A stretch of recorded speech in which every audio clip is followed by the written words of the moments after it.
Bonjour chers abonnés, bienvenue dans ce nouveau tutoriel.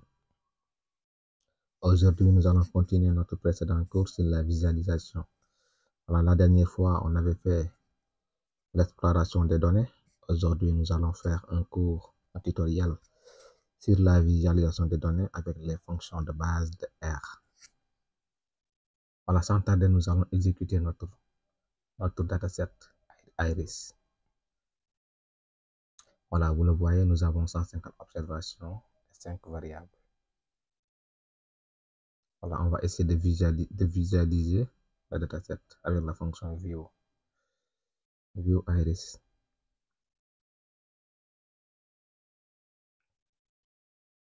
Vous voyez, voilà notre dataset. Là, nous avons 5 observations, 5 variables et 150 observations. Là, nous avons ici sepal length, la longueur de sepal width, la largeur, la longueur des pétales, la largeur des pétales, voilà des fleurs d'iris.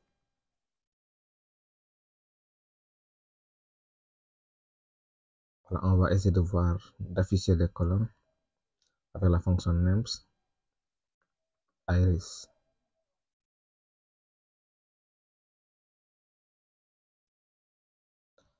Voilà, nous allons faire un premier histogramme.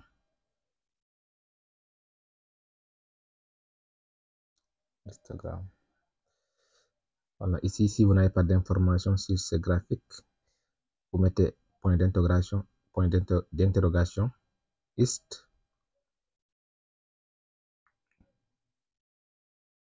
Voilà, et vous exécutez. Voilà, là, R vous donne la documentation sur ce graphique. Voilà, comment on fait le graphique et quels sont les paramètres du graphique. Voilà, ici, nous avons frec de probability. Voilà, ici, c'est lié un peu à la distribution de probabilité. Nous avons ici la densité, main, le titre, xlim. Voilà, ici c'est le range. Xlab, c'est l'axe des ordonnées, l'axe des axes, Ylab, c'est l'axe des ordonnées. Voilà, et d'autres paramètres que vous pouvez tester pour voir.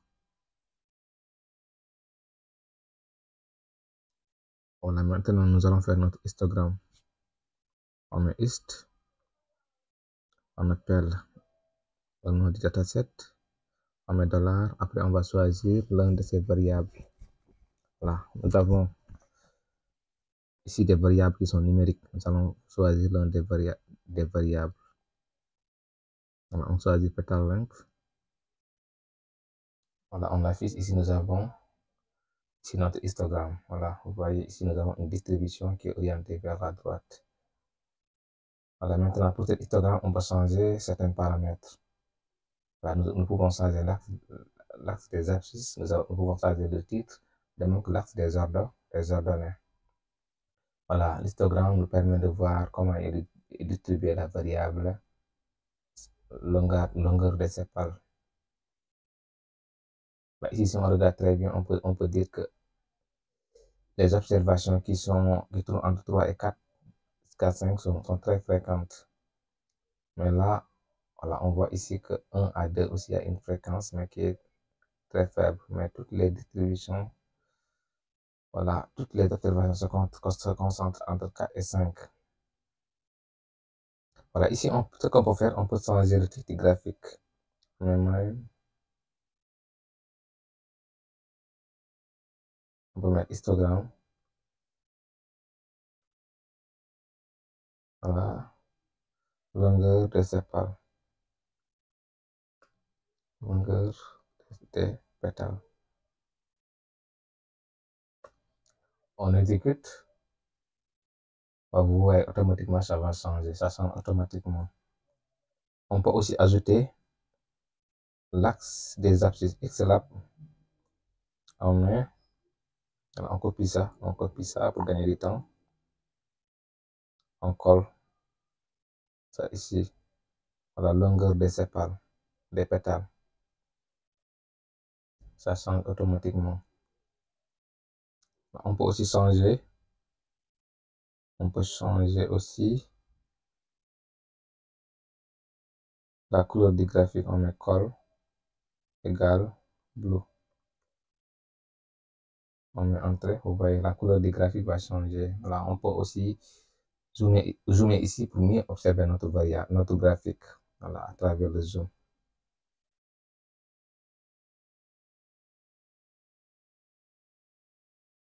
Là, il y a d'autres paramètres qu'on peut tester pour mieux visualiser notre graphique.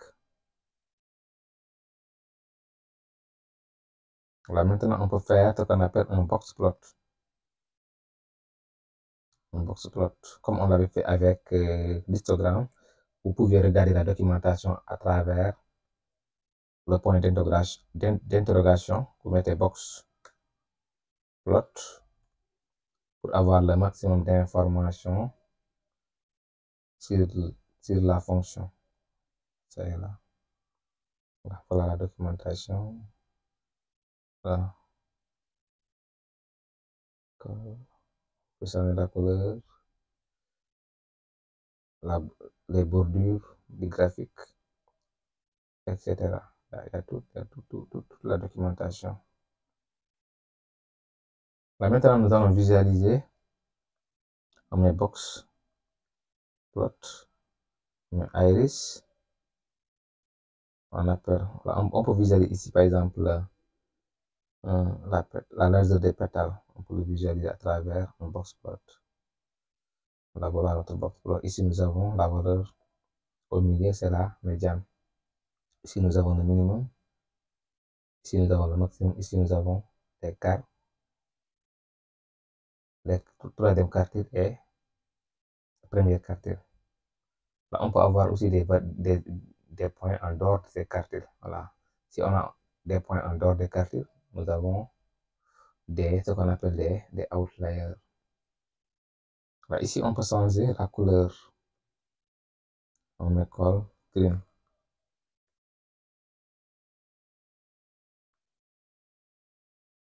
Main, titre, Instagram, en box plot. On met entrée. Voilà, ici, nous avons notre graphe. Voilà, le graphique nous montre la distribution de la variable. Voilà. Pétale, largeur des pétales.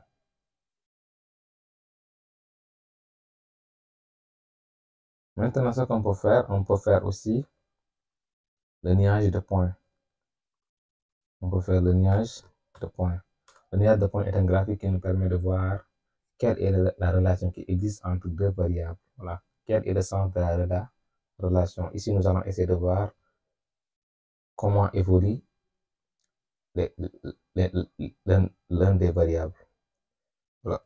Si l'un des variables augmente, l'autre a tendance à augmenter, ou bien si l'un augmente, l'autre a tendance à diminuer. Nous allons essayer de voir ça à travers un graphique. On met ici plot. On utilise directement plot. On met parenthèse. Voilà, il nous montre automatiquement qu'il faut mettre l'axe des X et l'axe des Y. On met l'axe des X. On peut mettre directement iris, dollar. Ici, on va comparer l'ordre de pétales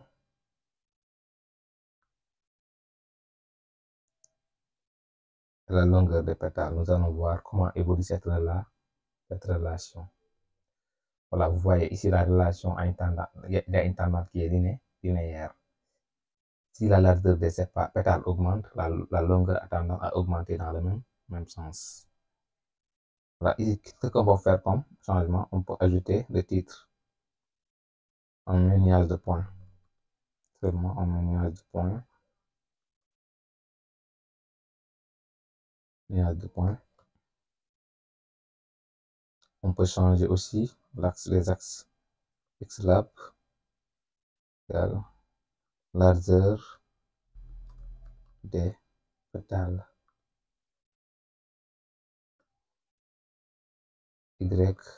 Lab, longueur des pétales.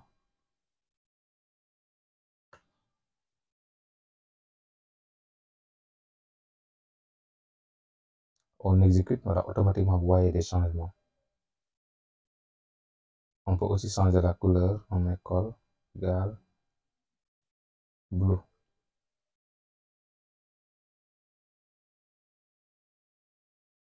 Col égale bleu. Là, c'est pas trop clair, hein? On peut aussi augmenter la taille des nuages de points, des points. On met pH, on met. Là, c'est numéroté, tout cas, les pH sont numérotés pour changer la taille des points. C'est le type de point. On peut essayer pH égale 12, par exemple. On va voir ce que ça donne. Là, vous voyez. Si on met 19, ça va changer aussi. C'est numéroté de 1 à 20. Là, vous voyez, ça va changer. Voilà, là, nous avons une relation qui est linéaire. Maintenant, on peut faire ce qu'on appelle le diagramme en barres. On peut faire des bar plots. Voilà, les bar plots c'est pour essayer de visualiser les variables catégories. Et ici, nous allons visualiser la variable species. Voilà, en forme de diagramme. On va visualiser la distribution en forme de diagramme. Avant tout, nous allons observer la distribution, les fréquences absolues. Ici, on appelle la fonction table. On met iris. Voilà, ici nous avons une distribution.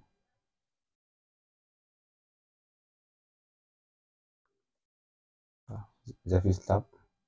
Vous voyez, nous avons ici la distribution qui est 50. Nous avons 50 observations de type Pseudosa, 50 observations de type multicolore et 50 observations de type Virginie. Car, cependant, on peut transformer ces distributions en pourcentage. Voilà, je pense qu'on reviendra dans d'autres vidéos sur ça. Voilà, ici, on va essayer de visualiser.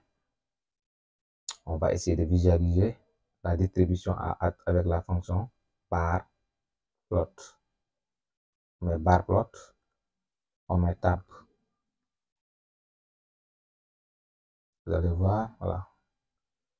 Vous voyez le graphique que nous avons ici, le diagramme en barre. Ce qu'on va faire ici comme changement d'argument, on peut ajouter un titre. On met main, on met diagramme en barre. Diagramme en barre plot. On peut changer la couleur, on peut mettre une couleur d'arc-en-ciel, on met rainbow. Rainbow veut dire en anglais arc-en-ciel, on peut mettre 6 couleurs. Il va choisir 3 couleurs de façon aléatoire.